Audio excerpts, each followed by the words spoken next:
Hi everyone.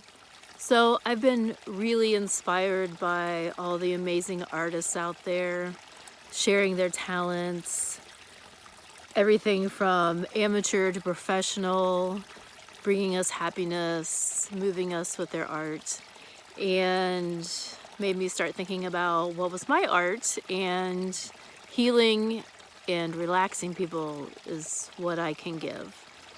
This is like an incredibly stressful time for all of us, obviously. We all have stress every day in our normal lives, and we've kind of been thrown for a loop. And it's really important in these times to spend some time on mindfulness. And this is going to be the first in a series of 3 videos. This first one is just going to be talking about massage. That's what I normally do. It's going to be talking about meditation, relaxation, mindfulness, whatever you want to call it, and some of the things that I've learned over my 20 years professionally and before that in my personal life. So it's very easy to be at peace in the woods here or on the beach, and those are wonderful places to go and get away, but we can't really do that right now, except for going into the woods if you have that opportunity. So what's really important and the most powerful place that the tool of meditation and mindfulness can truly help you is during stressful times. So it's really important to take that time for yourself. And it can be church, it can be in your room, it can be outside on the porch swing, it can be a little hike in the woods like I did today, or any place that you're safe and it's quiet, relatively quiet. I know for some of us parents that can be a challenge too. And there really is no right or wrong way to do it. That's something that I found through some teaching, some lessons, that people have this ideal of this Buddhist meditation, and that when you're doing it right, that there's absolutely nothing going through your mind. And that's not really the case for most of us. Thoughts are going to come and go. And one of my favorite Buddhist sayings about that is we should think of the mind as having a front door and a back door. And when your thoughts come to you, don't fight them or think, I'm not doing this right because you've had a thought come to mind. Let them in the front door. Freely let it in. Acknowledge that thought. And then just let it pass right on through to the back door. There's no stress. There's no right or wrong way. Just do it in what works for you. And the more that you do this, the better you'll get at it. For those of us raised in church, we absolutely know when we hit that door that there's a peacefulness to it, there's a mindfulness to it. And sometimes during church, your mind wanders off and you're certainly not thinking about what's being said or what's being taught. But you still get the benefit of that peace at the end of the day. And so the online services that are being offered are absolutely different, and people miss their place of worship, but there's no reason that you can't create that place for yourself in your home life. Make yourself a little temple in your house. Make yourself a little temple outside on nice days like today. And as the science of neuroplasticity shows us, the more and more you do something, the more and more the neurons in your brain wrap around it, and that becomes the natural for you. So instead of this being an unnatural, odd thing to do, over time it's going to become the normal thing for you to do. And you're going to be able to achieve this peace and this relaxation and that bliss that you get when you're being mindful in a new setting and in a new reality that we're living right now. Again, there is no right or wrong way. I know when I was teaching my sons how to do this, they really had the misconception that they were just supposed to feel nothing, that they were supposed to think of nothing. And that nirvana is very rare for most of us in real life. So don't think that way. And, the Dalai Lama said, if your passion does not include yourself, then it is incomplete. So make sure you're including yourself in that compassion, that you're not judging yourself hardly. We are all doing the best that we can right now with what we have. And so don't forget to include yourself in all that you're doing and all that you're giving. I think many of us have found that there have been a lot of hidden blessings in this self-quarantine time. We're able to spend more time with our children. We're able to bake and cook more and reminisce about the things that our parents and grandparents taught us, and able to pass those on to our own children. I'm able to come out and take a walk in the woods today and make this video for you. I would normally be exhausted at the end of the day and not even think of doing this. And that is a true blessing. And so when you go into a meditation, it's really helpful sometimes to have an intention. And an intention can be anything, like my kids are driving me crazy and I really want to stop doing that so much.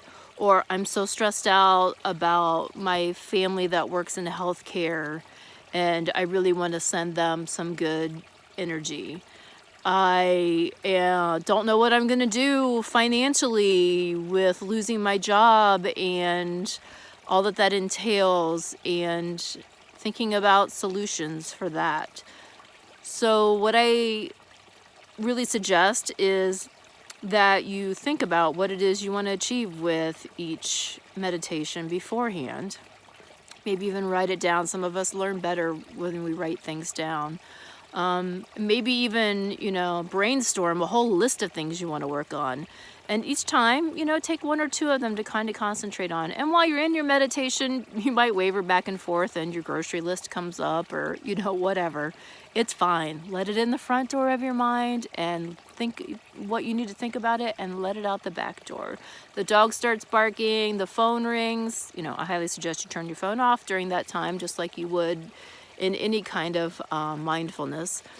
But, life happens, and even if you get a little bit out of it, then that's amazing and a blessing. And this is something that we all have the ability to do. And as we're children, we're fantastic at it. And we kind of unlearn it as we get older. Distractions, things that we feel obligated to do, expectations, all these things that start weighing heavily on us. And that neuroplasticity, again, those things are all learned. And we can unlearn them. And one of the great ways to do that is to take some time for yourself, however often you want, once a week, once a day, whatever. The more peace you need, the more peace you need to bring to yourself. And this is the perfect time to do it, because we all have like this really blessing of spare time. I keep thinking, I know that our grandparents' lives were a lot harder in many ways, a lot more struggles. But also they got to be home every day, especially our grandmothers and the stay-at-home moms. And there's a real peacefulness and zen to that I've really come to appreciate in the past 2 weeks that I've been on quarantine. So though there are challenges, and there are always challenges and always stress in our life, a lot of times a meditation on gratitude is really just kind of the attitude adjustment that we need.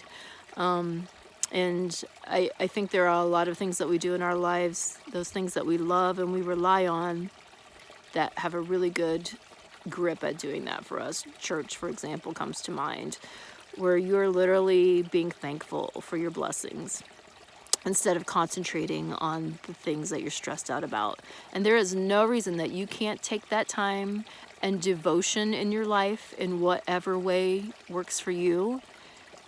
And use that through these trying times. And in the most trying times of your life, that's usually when it comes out. And we'll revert back to those things that we learned as a child that we're not using in our life anymore. And we really, really are given this gift that we should be using on a regular basis.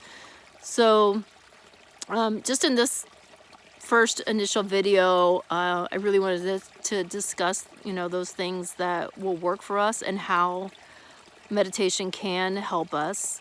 and to be compassionate with yourself as you renew this journey, start this journey, continue this journey. And it's a great time to teach this with your children. There is no age limit. We're really good at it with our babies and newborns, getting them to hush and be quiet and be at peace, but we kind of lose that as our expectations of our children change as well. So I highly recommend that you dedicate a place in your house for this if you can. And it can be anywhere. A lot of us moms lock ourselves in the bathroom for our little piece of meditation and time. And, whatever works. And, once you set up this place and it's a regular place, your mind will go to that. I know with my massage therapy practice, people sigh as soon as they walk in the door because their mind has wrapped around the fact that this is a place that they are safe, and this is a place where they can be at peace, and this is a place where they will heal and their body will get better. And so as soon as they walk in my door, I don't have to say anything, I don't have to do anything. They have learned that response. And you absolutely should do that in your life, in your home, in your garage, under a tree, wherever. Pick one spot, pick 2 or 3 places, and use that to start your practice. So that's one less step you have to take as you get into this relaxation. That when you come to this place, your mind and your body is going to know that it's the place where you are at peace and where you are safe, and that you can reach this level of relaxation. There are tons of studies on the importance of meditation. I'm not going to bore you with that stuff. You can look it up if you want to. There's a reason we have it. There's a reason that we've evolved to need it. And there's a reason that you should be practicing it. And I truly, truly hope that if you're not already, that you take this time that we've all been given to add that to your life. And the next couple of videos I'm going to do is going to actually be to help with a guided meditation. And there are a million different kinds of those. There are tons of them on YouTube, and Spotify has playlists. Calm, right now, the app for Calm is doing free guided meditations, and the music, the background music that you might like for that, I definitely use that in my office, but I'm here in the middle of the woods and I have no cell signal out here, so it's just gonna be me and the beautiful babbling spring behind me here in the middle of the woods. So guided meditation, you can, choose one of those things that you want to work on, or a couple of those things that you want to work on, and use that meditation time to go on a journey and work on those things that you need. I'm going to give you the first video that I'm going to do is going to be just kind of a body travel thing where you start at your head and go to your feet, and breathing techniques to kind of get you into that relaxation state. And as you do that more and more, you'll be able to reach farther down each time, and be able to achieve more and more as you practice it. And then the second one that I'm going to do is more of a gratitude meditation. That's my favorite one to do whenever I'm feeling sorry for myself, whenever I feel like I'm overwhelmed. If I spend time being grateful for all of the things that we all have, it definitely is a great attitude adjustment. And I think that'll be a great tool to start with. And then, as you find other things, like if you want to achieve something with your work, if there are specific goals that you're trying to do, then, just look them up online. There are just hundreds of them that are free and that are, better or equally as relaxing. But a lot of friends who've asked me to do this, who are used to working with me or just know me and maybe a little bit more comfortable with me, to start this journey, and I'm honored to be a part of that, and so grateful to be sitting out here in the middle of the woods as the sun is going down, and a part of this all for you all. If you have any questions, feel free to send me a private message or a text, and I'll definitely help you or find the information that you are asking about on this journey. Everyone be well. Know that you are loved, and I'm grateful to be part of this with you all. And I look forward to hearing your feedback on the videos and hearing your stories as you continue on this journey of counting the many blessings that we have in this life and this incredible opportunity that we're given to be here during this time. Take care, everyone. Peace and love.